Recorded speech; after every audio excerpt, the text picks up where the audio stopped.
When my wife's ex-fiancé walked into our housewarming carrying 2 bottles of wine in an architect's tube, I thought he was being polite. Then he unrolled blueprints across my dining table, site plans for something called Mercer Meadows Senior Village, and I realized he'd already subdivided my family's 160 acres into 47 lots. The barn I'd repaired last spring was marked demolish. The oak tree my late wife planted showed as a parking island. Todd's manicured finger traced property lines I'd walked for 40 years, and when I looked at Diane, my wife of 14 months, her face showed no surprise. Just a tight smile, while 40 guests went quiet in my living room. The propane heater clicked on in the corner. Someone coughed. I could smell diesel exhaust from the neighbor's truck idling outside, mixing with the scent of apple pie going cold on the counter. I served pie, smiled, played the gracious host. 3 days later, I found her alone in my file cabinet. The morning after the party, I was out fixing the south gate when Diane came down from the house. Frost still clung to the fence wire, burning my bare fingers where I gripped the post. The gate had been sticking since November, metal contracting in the cold, and I'd finally gotten around to it. "You handled last night well," she said, hands in her coat pockets, breath coming out in clouds. I tightened the hinge bolt. Didn't seem like there was much to handle. Todd gets excited about projects. You know how developers are. She watched me work for a moment. He just wanted to share some ideas, nothing serious. The bolt stripped slightly under my wrench. I backed it off, started again. He had the property already named. "It's just a concept, a what if." Her voice had that reasonable tone she used when explaining bank loans to nervous farmers. "You're not upset, are you?" I tested the gate. It swung clean. "No." "Good." She stepped closer, touched my arm. "Because I was thinking, since we're settling in here, making this our home together, maybe I should see the property deed, just so I understand what we have, for planning purposes." The cedar windbreak whistled. Somewhere down the road, a cattle truck downshifted. "Sure," I said. "It's in the file cabinet. Office." She smiled, kissed my cheek, went back inside. I stayed out there another 20 minutes, checking fence staples that didn't need checking. That Saturday, I came in from checking the water tank to find her in my office. The file cabinet drawer hung open. She had her phone out, angled over papers spread across the desk. "Hey," I said from the doorway. She looked up fast. "Phone down." "You scared me." "Sorry. What are you doing?" "Just organizing." She straightened the papers, not quite meeting my eyes. "Your system is—" "There's no system. I thought I'd make some sense of it. For tax season." The papers were property documents, survey maps, the original deed from when my late wife's grandfather bought the place in 1947, transfer documents from when Sarah, my first wife, inherited it, the life estate paperwork from when she died and left it to me. "I've got a system," I said. "Having everything jammed in one drawer isn't a system, Clayton." That loan officer voice again, patient, condescending. "We should organize by year, by type. I can set up folders, color-coded tabs." I know where everything is, but I don't. She closed the drawer, locked it, held out the key. "We're married now. These are our documents, our property. I should know where things are, don't you think?" I took the key. Her hand was warm from being inside. Mine was still cold from the barn. "I'll think about it," I said. She smiled, but it didn't reach her eyes. "Don't think too long. We might need these sooner than you expect." The following Tuesday, the county extension agent called. I was under the kitchen sink, replacing the trap, when Diane answered. "Clayton, it's for you," she said. "Bob Hendricks." I slid out, took the phone. Water dripped from my fingers onto the linoleum. "Clayton, just checking in about your spring plans," Bob said. His voice had that official business tone. "Need to know what you're planning by mid-February. Soil tests, seed orders, that whole dance. You got a minute to talk strategy?" "Sure. Probably oats on the South 40. Rotate the corn to the east field." "Good, good. You'll want to get your orders in soon. February 15th is the hard deadline for subsidy paperwork if you're doing cover crop programs." We talked another 5 minutes. Equipment rental, weather predictions, the usual. When I hung up, Diane was standing by the counter. "February 15th, she said, "for planting decisions. That's only 10 weeks away. About right for spring prep." She poured coffee, watching me over the rim. "What if you weren't farming next spring?" I dried my hands on a towel. "Why wouldn't I be?" "Just asking. Todd mentioned senior living communities. Less maintenance. Less worry. She set down her cup. You've been working this land for 40 years, Clayton. Don't you ever think about slowing down? Through the window, I could see the barn, the oak tree, the fence line stretching toward the road. No, I said. She nodded slowly, picked up her coffee, and left the kitchen. I went back under the sink, tightened the trap, tested for leaks. Later that afternoon, I walked out to the barn to grab my surveyor's wheel for the Saturday property line check I did every month. I kept it hanging on the back wall, next to the old harnesses. It wasn't there. I found it 20 minutes later, down in the basement, leaning against the water heater behind a stack of storage boxes. Christmas Eve. Diane insisted on hosting dinner for family, my daughter Megan driving over from the next county, her teenage son Kyle, and a few church friends. I'd bought a ham, set up the dining room table with Sarah's good plates. The house smelled like cloves and brown sugar glaze. We were just sitting down when headlights swept across the front window. "Who's that?" I asked. Diane was already up, smoothing her dress. "I invited Todd, just for dessert. He's alone for the holidays." The front door opened before I could respond. Todd came in with a bottle of champagne and that developer smile, the kind that shows too many teeth. "Merry Christmas, folks." He shook my hand, gripped not too long, kissed Diane's cheek. "Clayton, thanks for having me." "Didn't know I was," I said. Megan shot me a look from across the table. Kyle stared at his plate. Todd settled into the chair beside Diane, across from me, poured champagne nobody asked for. Talked about market trends, property values, the boom in senior housing. "Your land, Clayton, prime location, quarter-mile from the highway, county water access, flat terrain." He gestured with his glass. "I've been helping Diane understand the possibilities, the real value you're sitting on." "I know what I'm sitting on." Sure. But raw land versus developed? You're talking 12, maybe 15 times the per-acre value. That's retirement security." He leaned forward. "I'm not saying sell. I'm saying let's explore options together. As friends." Diane touched his arm, laughed at something he said about zoning boards. They had a rhythm, the two of them. Sentences that finished each other. Megan excused herself early, pulled me aside in the kitchen while she got her coat. "Dad," her voice low, "do you know what a life estate is?" "What?" "The way Mom left you the property, life estate. It means—" "I know what it means. I live here till I die. Then it goes to you." "Right. Which means Diane has no claim to it. None. Unless you add her to the deed voluntarily." She zipped her coat. "And from what I'm seeing tonight, I think she knows that. I think Todd knows that." Through the doorway, I could hear Diane laughing. Todd describing architectural plans. "You think I'm being paranoid," I said. "I think you should be careful." Megan squeezed my arm. "Just call me if anything feels wrong. Promise?" I promised. She left. Kyle trailing behind with a sympathy look that made me feel 70 instead of 67. Todd stayed until after 11. When his taillights finally disappeared down the drive, Diane turned to me in the living room. The Christmas tree lights blinked red and green across her face. "We need to talk."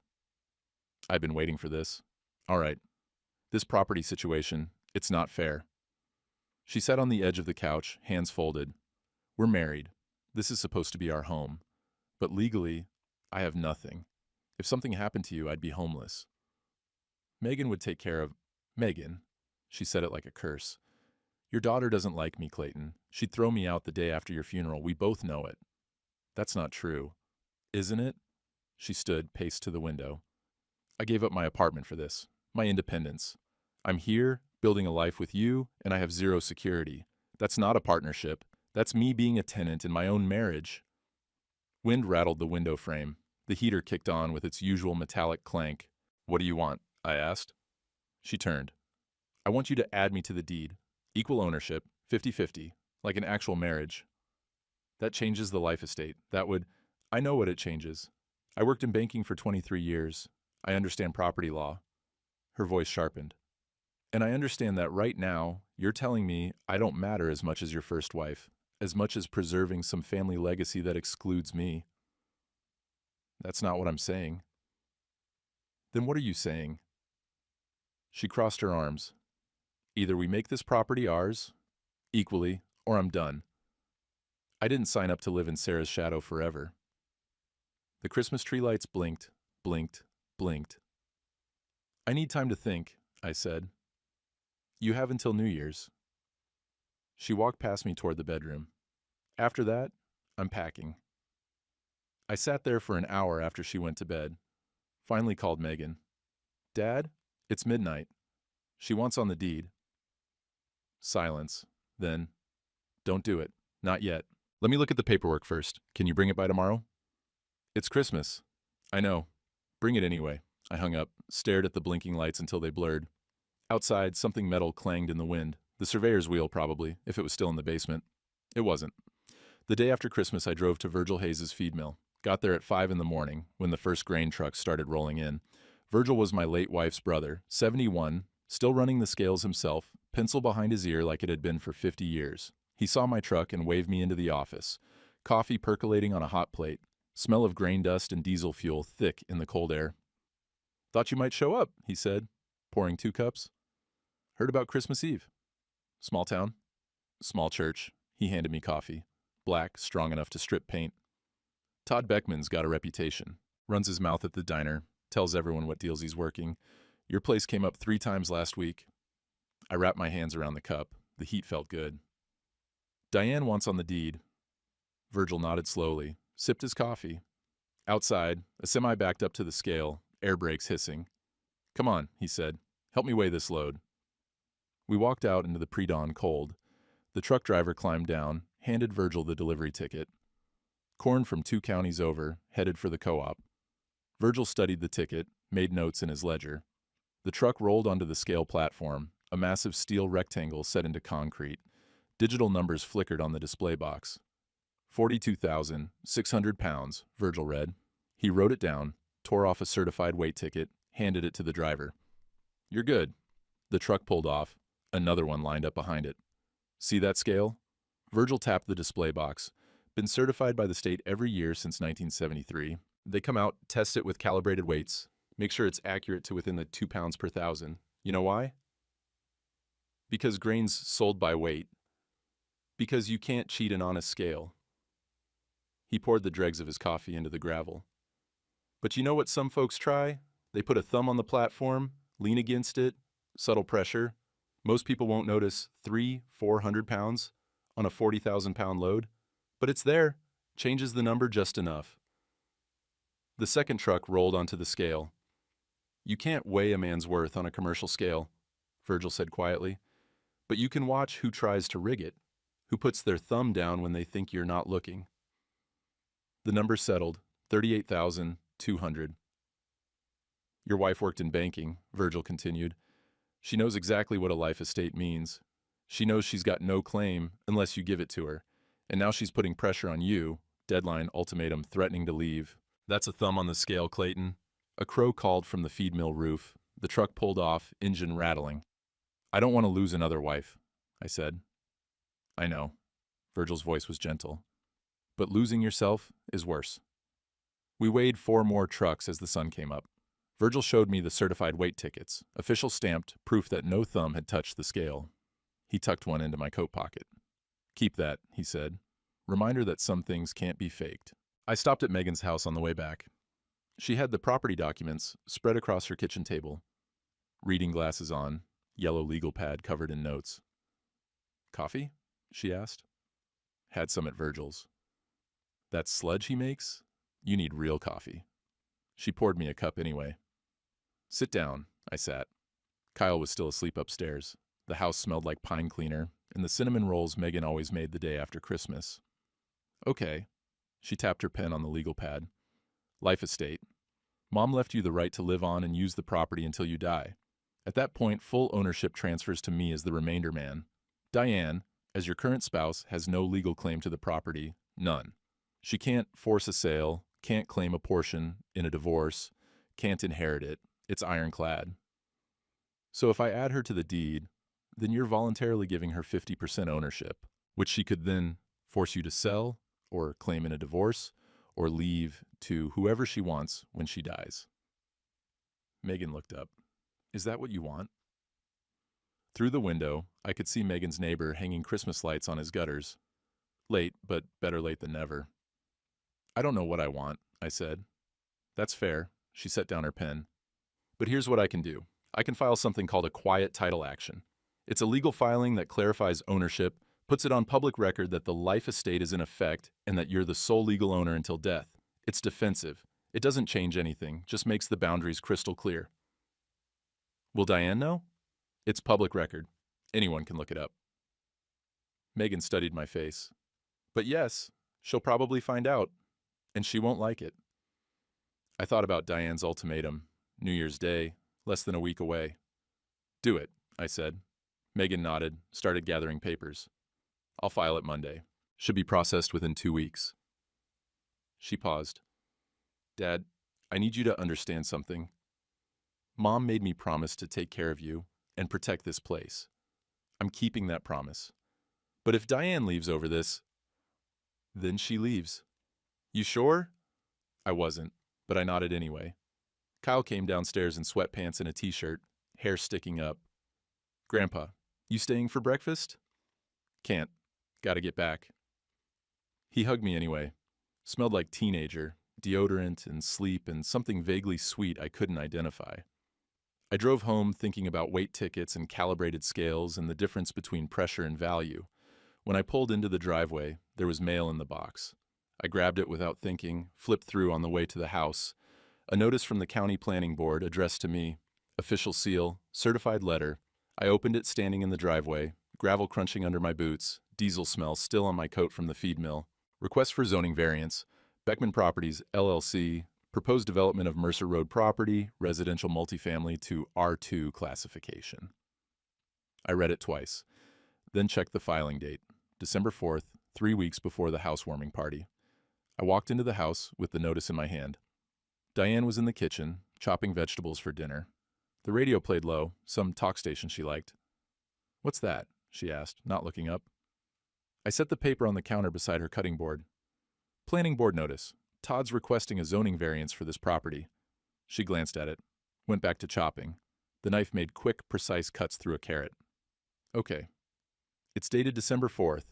So that's 3 weeks before the housewarming. Before he showed us those blueprints. I kept my voice level. He filed this before we even invited him. The knife paused, then continued. Clayton, I don't control what Todd files with the county, but you knew about it. I knew he was exploring options. That's not a crime. She swept the carrots into a bowl, started on celery. He's a developer. That's what developers do. They explore. For property he doesn't own. Yet. She set down the knife, finally looked at me. He doesn't own it yet, but he could, if you were smart enough to see the opportunity. The word yet hung in the air like smoke. You've been planning this, I said, both of you. Planning what? Trying to help you see reality? Her voice rose. You're 67 years old, Clayton. You've got high blood pressure. You're out there fixing gates in freezing weather, hauling fence posts, working yourself into an early grave for what? So Megan can inherit it and sell it the day you die anyway? She wouldn't. She's a lawyer in the city. You think she wants to run a farm? Diane wiped her hands on a towel. Todd's offering real money, enough for you to retire comfortably. Buy a nice condo, travel, actually enjoy your last good years, but you're too stubborn to even consider it. Through the window I could see the oak tree Sarah had planted, bare branches black against the gray sky. I'm not selling, I said. Then add me to the deed. Give me some security in this marriage. No, her face hardened. Then we have nothing else to talk about. She walked out. I heard the bedroom door close, lock click. I stood in the kitchen with the sound of the radio and the smell of raw vegetables and something burning. Realized I'd left coffee on the stove, boiled dry, pot scorched black. Pastor Ruth Emmons called 2 days later, asked if I'd be willing to come to a mediation session at the church, just to talk things through. Diane's hurting, Clayton. So are you. Let's see if we can find some common ground. I agreed because I didn't know what else to do. The fellowship hall smelled like church basement, old carpet, burnt coffee, that particular mildew that lives in below-ground spaces. Folding tables set up in a square, fluorescent lights humming overhead. Diane was already there.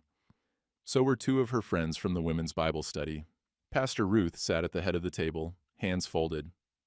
Thank you for coming, Ruth said as I sat down. I know this is difficult. It felt like a trial. I was in the defendant's chair, Diane spoke first, calmly, reasonably, talked about feeling excluded, feeling like a tenant in her own home, feeling disrespected by my refusal to add her to the deed.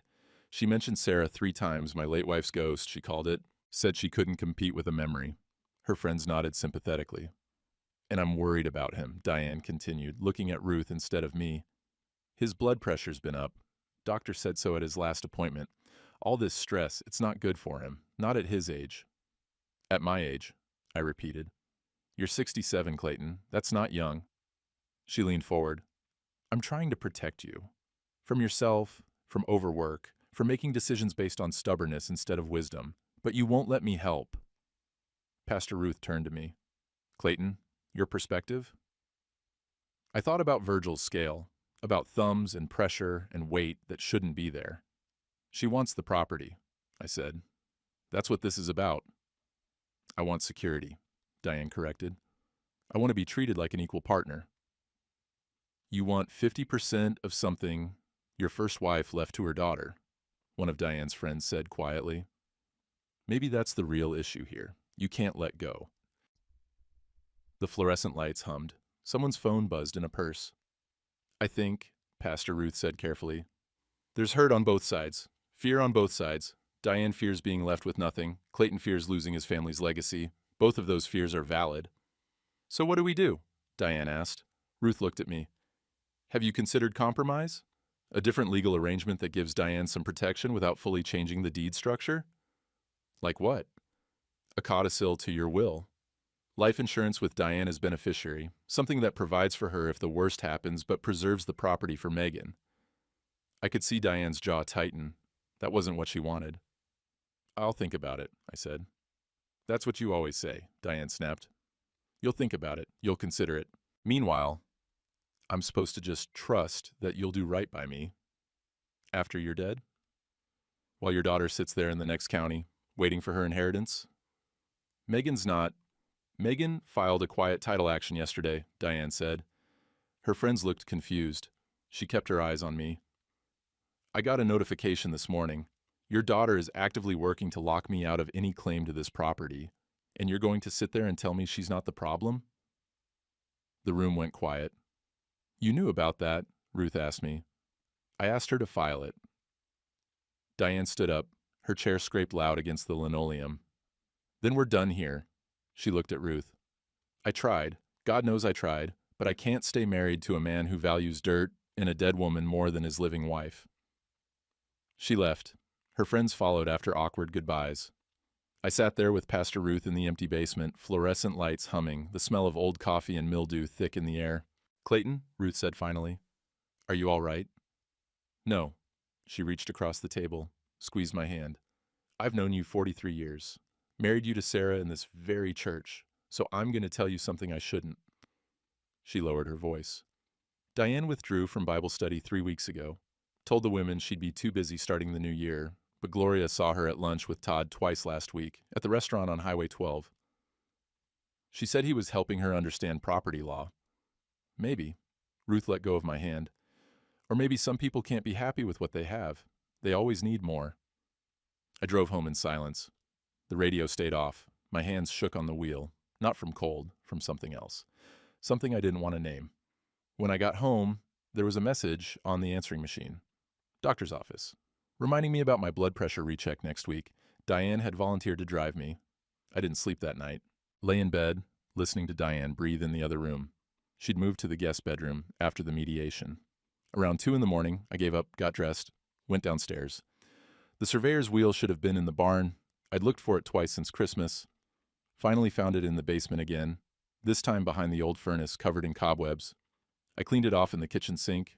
The wheel still turned smooth. Counter still clicked with each yard measured. Some things you couldn't break, no matter how many times you moved them. At first light, I walked the property line. Started at the southwest corner where the old fence met the county road. Frost covered everything, fence posts, wire, the brown winter grass. My breath came out in clouds. The wheel clicked steady as I pushed it along the fence line, recording the count in my field notebook like I'd done every month for 40 years. The work calmed me. Numbers don't lie. Boundaries don't shift because someone wants them to. A property line is a property line. I walked north along the road. then turned east at the corner. The sun was coming up now, winter pale through bare trees. A crow called from somewhere in the cedars. At the northeast corner, I stopped. The survey stake was gone, just a hole in the frozen ground where it should have been. The stake had been there in November. I checked it myself. Steel rod driven 3 feet deep, cap marked with the surveyor's stamp. Someone had pulled it. I stood there for a long time, looking at that empty hole. Then I walked the rest of the perimeter, checking every corner, every marker. The other 3 were intact, just the northeast one missing. The corner closest to the highway, the corner that would matter most for development access. I finished the walk, came back to the barn, put the surveyor's wheel on its hook, the right hook where it belonged, locked the barn door behind me. In the house, mail had come. I sorted through it, standing in the kitchen: electric bill, seed catalog, a letter from the county AG office about soil conservation programs, and one more thing, a brown envelope, official looking. I opened it. Notice of approved burn permit, property at 1847 Mercer Road, valid March 1st through March 15th. I'd applied for that permit 3 years ago, wanted to burn the brush pile that had been growing behind the barn since I cleared the fence line. The county had been backed up, they said. Processing delays. 3 years later, they'd finally approved it. I set the permit on the counter, looked out the window at the brush pile, a mountain of dead wood and cedar branches, dried out and ready. Diane came into the kitchen, poured coffee. She didn't look at me. I walked the property line this morning, I said. Good for you. Northeast corner stake is missing. She sipped her coffee. So? So someone pulled it. Survey stakes don't just disappear. Maybe it rusted out. They're old. Steel doesn't rust out in 40 years. And the hole's fresh. You can see where it was pried up. She set down her cup. Why are you telling me this? Because I think Todd pulled it. Probably when you two were measuring for insurance. Her face went flat.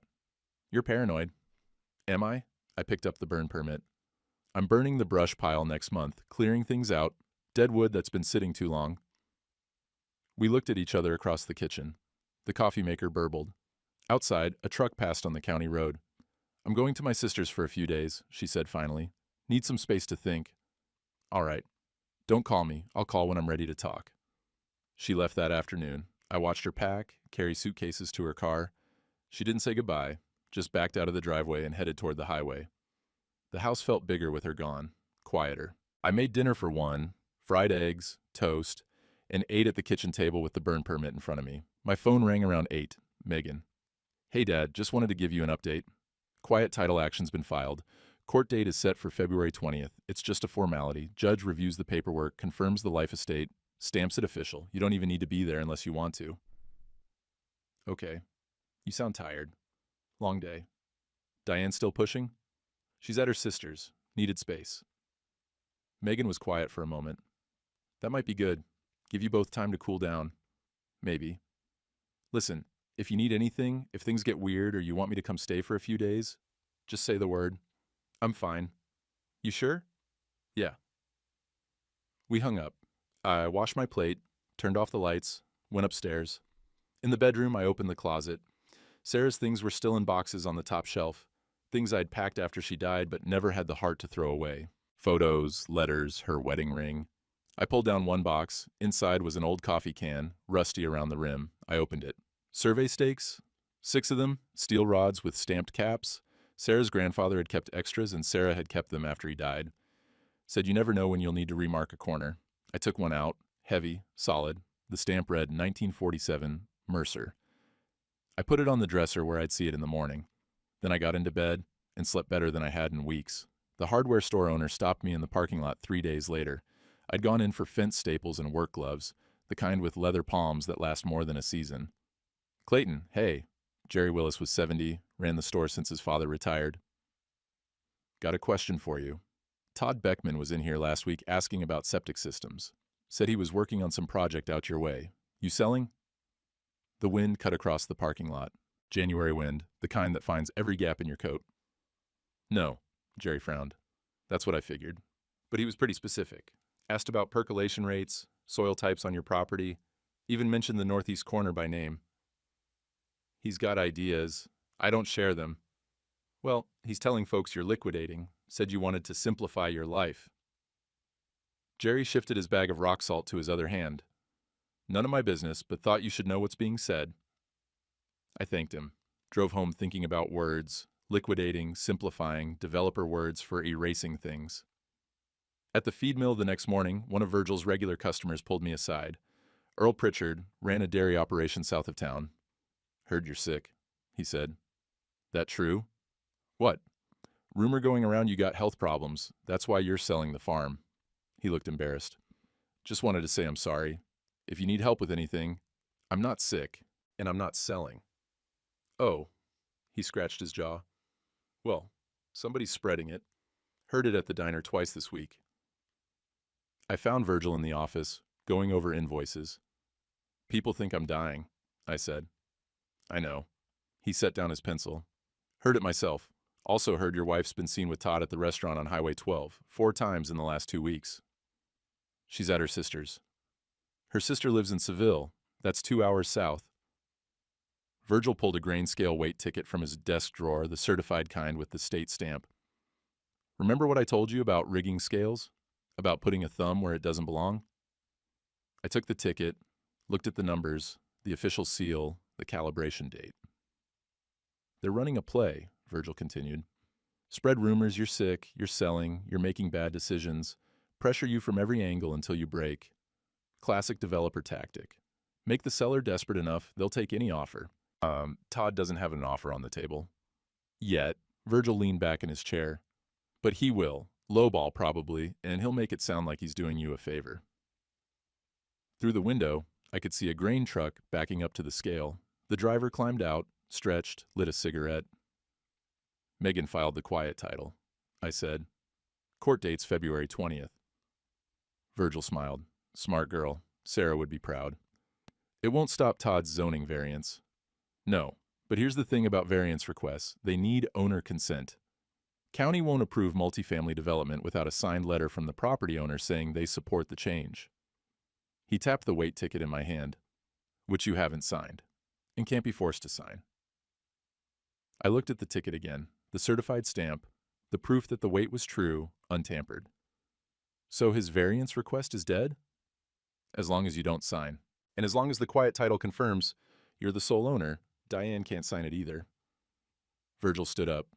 Come on, let's weigh this load. We walked out into the cold. The truck driver nodded, handed over his delivery slip. The truck rolled onto the scale. Numbers flickered, then held steady. 39,800 pounds, Virgil read. He wrote it down, tore off the certified ticket, handed it to the driver. Then he turned to me. See that? No thumb on the scale, just the truth. The driver climbed back in his truck, pulled off. So what do? I asked. You call Todd's bluff. Virgil poured dregs of coffee onto the gravel. Tell him you want to discuss his offer. Make him show his hand. He thinks you're desperate. Prove you're not. What if he doesn't have an offer yet? Then he'll scramble to put one together, and desperate people make mistakes.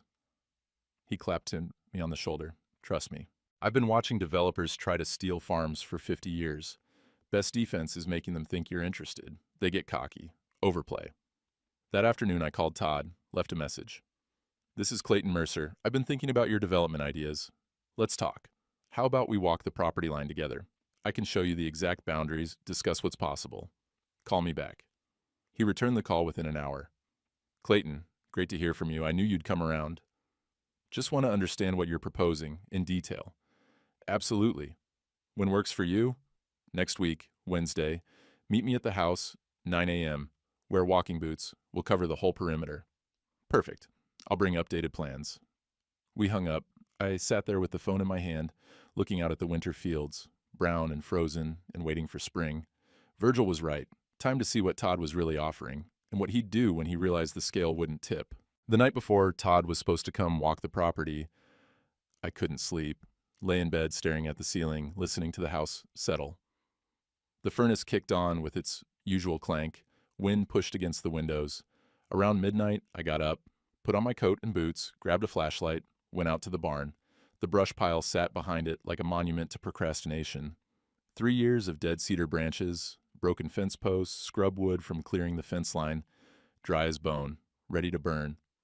I'd gotten the permit approval 2 weeks ago, valid March 1st through 15th, still 6 weeks away, but I had matches in my pocket, and diesel fuel in the barn. I stood there in the cold, with the flashlight beam cutting through darkness, thinking about Sarah, about the 43 years we'd had together, about the way she'd plant things, oak trees, perennials, ideas about legacy, and trust they'd grow after she was gone. About the way Diane had walked into my life 18 months after the funeral, when I was lonely enough to mistake attention for love. About the difference between those two kinds of planting. The wind picked up. Somewhere down the road, a dog barked. I didn't light the brush pile, just stood there until my fingers went numb, then went back inside. Pastor Ruth came by the next morning, unannounced. I was making coffee when I saw her car pull up. "Got a minute?" she asked at the door. I let her in, poured 2 cups. We sat at the kitchen table. "I've been praying about your situation," she said. "About you and Diane. And I need to tell you something that's been weighing on me." "All right. I married you to Sarah in 1981. I watched you two build a life together. I was there when she got sick. I held your hand at her funeral." Ruth wrapped both hands around her coffee cup. "And when you started dating Diane a year and a half later, I was happy for you. Thought you deserved companionship. Thought she seemed kind. But I've known Diane 15 years, since she started coming to our church after her divorce, and I've watched her go through 3 serious relationships in that time. Each one ended the same way, with her upset that the man wouldn't commit to her financially, wouldn't buy a house together, wouldn't merge accounts, wouldn't make her equal partner in assets he'd built before they met. A car passed on the county road. The kitchen was warm, but I felt cold. With Todd, Ruth continued, they were engaged. He broke it off because she kept pushing him to add her to the deed of his rental properties, said she needed security. He said she needed to trust him first.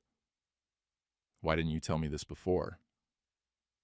"Because people deserve second chances. Because I thought maybe with you, it would be different." She set down her cup. "But Clayton, I need to say this plainly. Sometimes protecting what's holy means letting a marriage end. You're not obligated to sacrifice your family's legacy or your daughter's inheritance to prove you love someone. That's not love. That's extortion dressed up as devotion." Through the window, I could see the oak tree, Sarah's tree, bare branches reaching up. "She's going to leave," I said. "Probably. And people will say I drove her away, that I chose dirt over my wife. Some will." Ruth reached across the table, squeezed my hand. "Others will see the truth, that you chose integrity over manipulation. That's not the same thing as choosing dirt. It's choosing not to be stolen from." She stayed another 20 minutes, prayed with me before she left, a simple prayer about strength and clarity, and trusting that some doors close for good reasons. After she drove away, I went back to the barn, found the old coffee can with Sarah's grandfather's survey stakes, took out the one marked 1947 Mercer, went to the northeast corner, the hole was still there, frozen ground around it like a wound. I used a sledgehammer from the barn, drove the stake 3 feet deep, same as the original.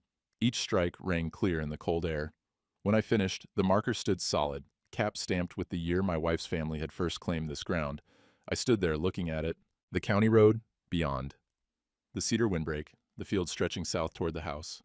76 years this land had been in Sarah's family. 76 years of planting and harvesting and holding on through droughts and floods and market crashes and everything else the world threw at it. And now someone thought they could draw lines on a blueprint and make it into something else. Something called Mercer Meadows that had nothing to do with anyone named Mercer.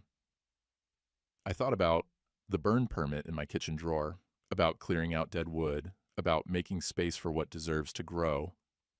A robin landed on a fence post, early for robins, but there it was, red chest bright against the gray winter. Spring was coming.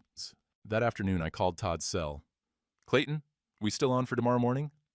"Yeah, about that walk. I want to show you something specific. The northeast corner. There's a survey stake there you should see." "Great, I'll bring my site plans." "Bring good boots. It's muddy back there this time of year." "Will do." I hung up and made 2 more calls. First to Megan. "Dad? The walk with Todd's tomorrow. 9 a.m. Just wanted you to know." "You want me there?" "No, but if I call you after, be ready to talk." "Always." Second call to Virgil. "I'm doing it," I said. "Walking the line with him tomorrow." "Good. Remember, let him talk first. Let him show you the offer. Don't react, just listen. And then you tell him the truth. No anger, no drama, just facts. Virgil's voice was steady. Facts are stronger than emotion, Clayton. Facts about ownership, about life estates, about property lines that haven't moved in 76 years. Let the facts do the work. That night, I slept better. Not great, but better. I dreamed about Sarah planting the oak tree. In the dream, she turned to me and said, "It'll outlive both of us. That's the point." When I woke up, gray dawn was coming through the window. Wednesday morning, the day to walk the boundaries with a man who thought they were negotiable. I got up, made coffee, fried eggs, ate breakfast looking at the burn permit on the counter. March 1st through 15th, 2 weeks to clear out 36 months of accumulated dead wood. Outside, the robin was back on the fence post, still early for robins, but sometimes things arrive before you expect them, before you're ready. Sometimes that's exactly when they need to arrive. Todd arrived at 9 sharp, driving a new Range Rover that looked wrong on the gravel drive. He got out wearing designer jeans, a North Face jacket, and what he probably thought were work boots, leather things that cost $300 and had never seen mud. "Beautiful morning," he said, shaking my hand. "Ready to talk possibilities?"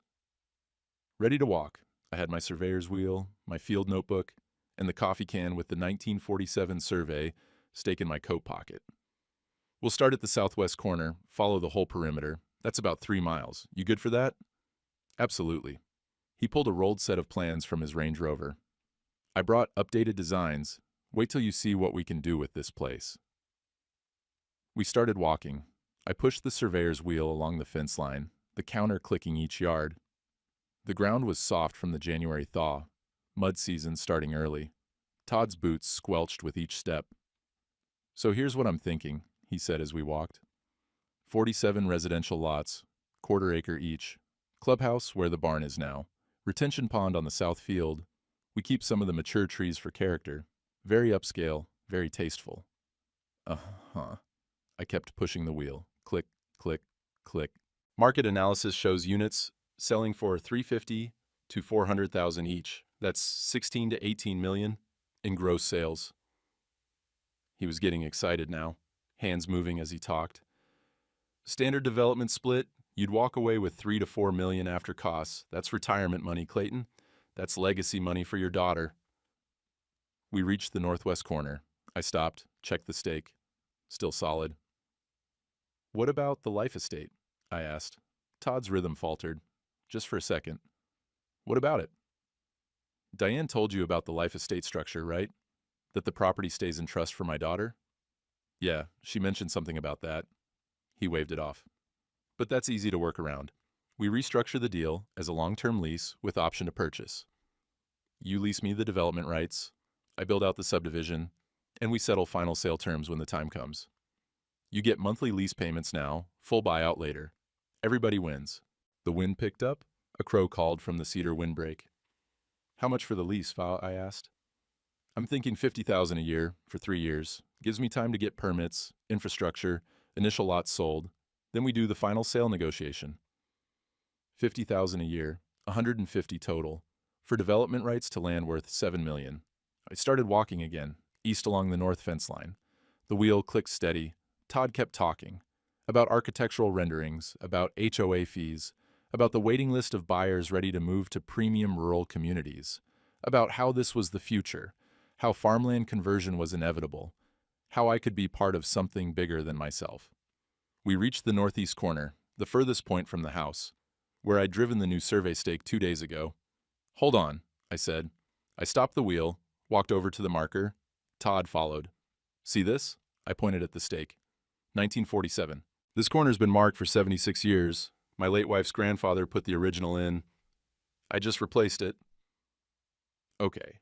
Todd looked confused. "What's the significance?"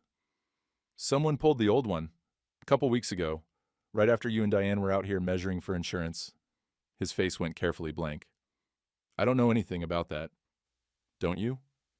I pulled the old coffee can from my coat, opened it, showed him the extra stakes. "These are from the same year, same surveyor. Sarah's grandfather kept them in case corners ever needed remarking." "Clayton, I'm not sure what you're implying." "I'm not implying anything." I tapped the stake with my boot. I'm stating facts. Someone tried to muddy the property boundary. Probably figured without a corner marker, the exact line would be in dispute. Make zoning variance discussions easier. Todd's jaw tightened. That's a serious accusation. It's an observation. 무슨 I started walking again, south along the east fence line. Todd had to hurry to keep up, his expensive boots sliding in the mud. Look, he said, maybe we got off on the wrong foot. The survey stake, that's not important. What's important is the opportunity here, the money. 3 to 4 million, you said? That's right. For land assessed at 7 million. Well, assessed value isn't market value, and I'm taking all the risk. Development costs, permitting, infrastructure, my margins aren't that high. We walked in silence for a while. The wheel clicked. A killdeer called from the field, high and sharp, early for killdeer, like the robin, but spring was pushing in despite the cold. Here's what I don't understand, I said. The county planning board. You filed for a zoning variance December 4th, before the housewarming, before you made any offer. I was being proactive. You need owner consent for a variance like that. Written consent. I stopped walking, turned to face him. You don't have my signature. Never asked for it, so either you thought you'd have it by now, or you thought someone else could give it to you. Todd's face went red. Diane's your wife. She has an interest. Diane has no legal claim to this property. Life estate means I'm the sole owner until I die. Then it passes to my daughter. Diane can't sign for development rights, can't force a sale, can't do anything except what I allow. I pulled a folded paper from my other pocket. Megan's work. Quiet title action. Filed January 3rd. Court dates February 20th. Makes the ownership structure crystal clear and public record. The wind cut across the field. Todd's face had gone from red to pale. Which means your variance request is dead, I continued. Because the one person who can approve it, me, isn't going to. And your lowball lease offer, I'm not taking that either. Clayton, you're making a mistake. No, my voice was calm, steady. The voice of a man who'd spent 40 years measuring property and knew exactly where he stood. You made the mistake. You thought you could rig the scale, put your thumb on it and change the weight, but some things can't be faked. I reached into my coat one more time, pulled out Virgil's certified weight ticket, the one he'd given me weeks ago. See this? Certified accurate by the state, no thumb on the scale, just truth. I held it up. That's what you're dealing with now. Not desperation, not confusion, just facts. Property lines that haven't moved in 76 years, ownership structure that's ironclad, and a man who knows the difference between value and price. Todd stared at me, then at the fields, then at his muddy boots. The zoning variance, he said quietly. Can you at least not oppose it? Stay neutral? No. Clayton, I'll be at that planning board meeting. I'll explain that the request was filed without my knowledge or consent, that the property is not for sale, not for lease, not for development, that anyone representing otherwise is lying. I started walking again, south toward the house. Now we've got about a mile left. You can walk it with me, or you can head back to your truck. He didn't walk it, turned around, headed back across the field. His Range Rover started up 5 minutes later. I heard him spinning wheels in the gravel, then the sound fading down the road. I finished the walk alone. The surveyor's wheel clicked steady, 3 miles exactly, same as it had been every month for 40 years. When I reached the house, Diane's car was in the driveway. She was standing on the porch, suitcase beside her. Her face was hard. Todd just called me, she said. I figured. He said you humiliated him, accused him of pulling survey stakes. I stated facts. He's done trying to help you, done trying to help us. She picked up her suitcase. And so am I. All right. She stared at me. That's it? That's all you have to say? What else is there? You're throwing away our marriage for dirt, Clayton. For a piece of land. No, I said. I'm keeping a promise. To my late wife, to my daughter, to myself. I looked at her. You never wanted the marriage. You wanted the property. There's a difference. She opened her mouth, closed it, carried the suitcase to her car. On the kitchen table, she left her keys and her wedding ring. The door closed softly behind her. I stood there listening to her car, start, back out, drive away. The killdeer was still calling in the field. Spring was coming. 3 weeks later, the ground finally thawed enough for spring work. March came in cold but dry, and by the second week I could drive fence posts without hitting frost. Virgil showed up on a Saturday morning, his truck loaded with cedar posts and a post hole digger. Behind him came Megan's car, Kyle in the passenger seat. "Heard you needed help with the south boundary," Virgil said, climbing out. "Didn't ask for help." "Didn't have to." He pulled on work gloves. "Sarah's my sister. This land's my blood, too. Besides, Kyle here needs to learn how to set a proper fence post. City kids don't know anything useful." Kyle grinned, pulled gloves from his back pocket. "Grandpa, where do we start?" We started at the southwest corner. The old fence was still solid, but some posts had rotted at the ground line. 40 years of weather finally catching up. We'd replace a dozen of them, shore up the line. I showed Kyle how to dig the hole. 2 feet deep, straight down, wide enough for the post and gravel drainage. He was 16, strong in that teenage way where you don't know your own strength yet. He attacked the digger like he was mad at the ground. "Easy, Ed," I said. "It's not a race. Just steady." He slowed down, found a rhythm. Virgil and I watched, not helping, letting him learn. "Court date went well," Megan said. She was standing back, arms crossed, watching her son work. Quiet title's official. Judge stamped it, filed it, public record. Nobody can dispute ownership now. "Good. Planning board meetings next week. Todd's variance request is on the agenda." "I'll be there." She nodded. "County clerk said he can withdraw the request if he wants. Avoid the public denial, but so far he hasn't."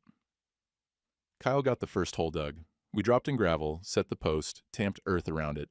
The post stood straight and solid. He stepped back, sweating despite the cold. "That's one," Virgil said. 11 more to go." We worked through the morning. The sun came out, weak but warming. Mud season was in full swing, ground soft, moisture rising, that particular smell of earth coming back to life. The fields were still brown, but you could see green pushing up in sheltered spots, grass remembering how to grow. Around noon, Pastor Ruth drove up with a cooler. Sandwiches, thermoses of coffee, cookies she'd made. "Thought you might need provisions," she said. We sat on the tailgate of Virgil's truck, eating ham sandwiches and drinking coffee that was still hot. The fence line behind us showed 6 new posts, 6 more to go. "Heard Diane moved back to Seville," Ruth said, living with her parents. "That's what Megan heard. You doing okay?" I looked out at the field, at Kyle and Megan talking by the fence, at Virgil checking the level on a post we'd just set. "Yeah," I said. "I am." Ruth squeezed my shoulder. "Good, because you made the right choice. Hard one, but right." She left after lunch. We worked through the afternoon. By 3 o'clock, all 12 posts were in. New cedar, pressure treated, good for another 40 years at least. Kyle stood back, looking at the fence line. "We did that." "You did most of it," I said. "Will you teach me to walk the property line, with the wheel thing?" "Surveyor's wheel." "Yeah, that." I looked at Megan. She nodded. "Next Saturday," I said. 5 a.m. We'll walk the whole perimeter. I'll show you every corner, every marker. You need to know where the boundaries are." "Why 5 a.m.? "Because that's when you can hear the land, before the world gets noisy." I handed him a fence staple. "And because your great-great-grandfather used to walk it at dawn. It's what we do." He pocketed the staple like it was treasure. That evening, after everyone left, I walked out to the barn. The brush pile sat behind it, dry and ready. March 7th, the burn permit was valid. I doused it with diesel fuel, lit a match, stepped back. The flames caught fast, roaring up into the twilight. 36 months of dead wood, 3 years of accumulated debris from fence clearing and storm damage. It burned hot and clean, sparks rising into the darkening sky. I stood there watching it burn. Smoke smelled like cedar and pine and something else, maybe just the past, finally being released. The flames reflected off the barn boards, off the oak tree branches, off the windows of the house, Sarah's house, mine now, Megan's someday, but tonight, just mine, and that was enough. The fire burned for 2 hours.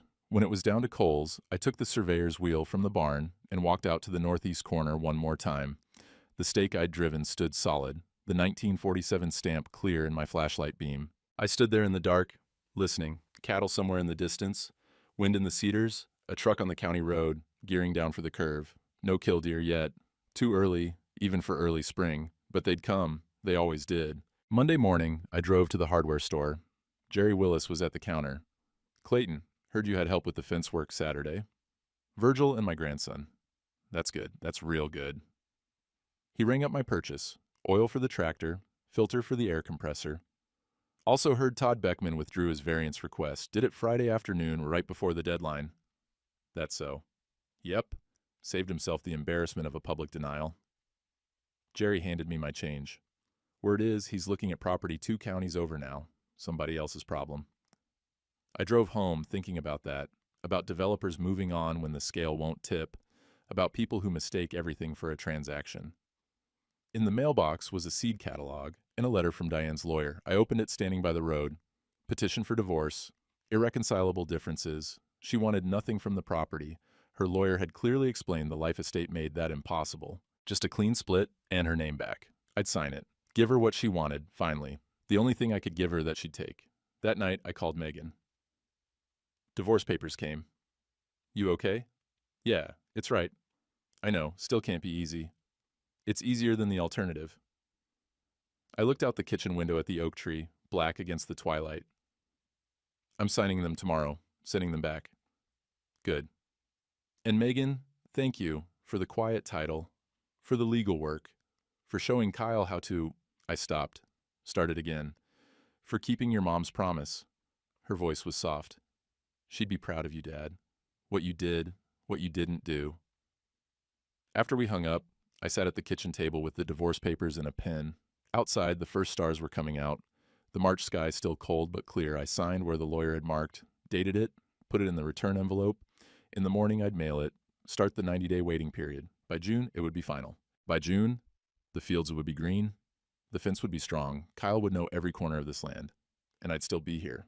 Still walking the property line on Saturday mornings, still measuring what couldn't be bought or sold, still standing on ground that had held 3 generations and would hold more. The surveyor's wheel leaned against the porch post, ready for Saturday. The burn pile was ashes. Spring was coming. Early April. The planning board meeting happened on a Wednesday. I drove to the county building, sat in the back row of the meeting room with a dozen other farmers and landowners. Todd wasn't there. His variance request had been withdrawn, but the agenda still listed it, marked withdrawn by applicant. When they reached that item, the board chairman read the notation into the record, then looked up. Anyone here wish to comment on the withdrawn request? I stood.